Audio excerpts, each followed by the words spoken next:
విశాఖపట్నం సింహాచలంలో చందనోత్సవం విషాదం నింపింది. గోడ కూలి 7 భక్తులు మరణించగా వారి ఒంటిపైనున్న బంగారం మాయమైందనే ఆరోపణలు కలకలం రేపాయి. మృతుల కుటుంబ సభ్యులు తమ ఆభరణాలు కనిపించడం లేదంటూ జరుగుతున్న ప్రచారంపై పోలీసులు స్పందించారు. సోషల్ మీడియాలో తప్పుడు ప్రచారం జరుగుతోందన్నారు. అలాగే ఇటు సింహాచలం గోడ కూలిన ఘటనపై విచారణకు ప్రభుత్వం ఆదేశించిన సంగతి తెలిసిందే. కమిషన్ సింహాచలంలో పర్యటించింది.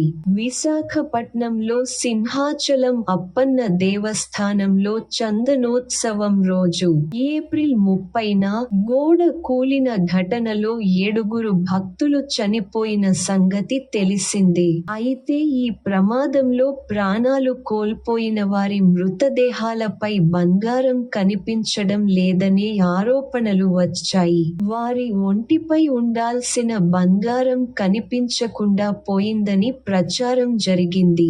ఈ క్రమంలో విశాఖపట్నం పోలీసులు స్పందించారు. సింహాచలం చందనోత్సవంలో గోడ కూలి మృతి చెందిన మృతదేహాలపై ఉన్న బంగారం పోయింది అంటూ సోషల్ మీడియాలో తప్పుడు ప్రచారం జరుగుతోందని, చనిపోయిన వారి ఆభరణాలు తమ బంధువులు స్వయంగా అప్పగించినట్లు తెలిపారు. తప్పుడు కథనాలు, సోషల్ మీడియాలో దుష్ప్రచారం చేసిన వారిపై కఠిన చర్యలు తీసుకుంటామని హెచ్చరించారు.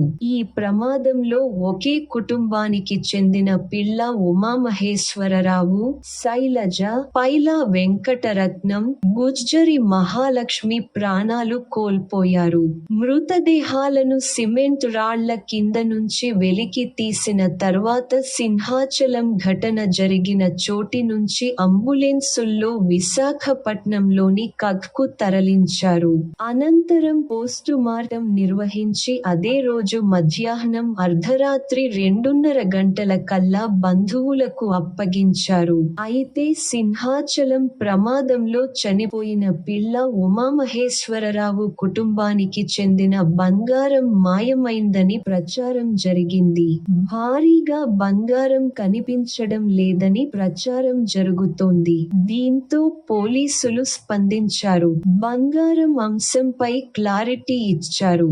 సింహాచలంలో గోడ కూలి 7 భక్తులు చనిపోయిన ఘటనపై ప్రభుత్వం విచారణకు ఆదేశించిన సంగతి తెలిసిందే. ఈ మేరకు త్రిసభ్య కమిషన్ ఇంజనీరింగ్ శాఖ అధికారులు కాంట్రాక్టర్ను ప్రశ్నించారు.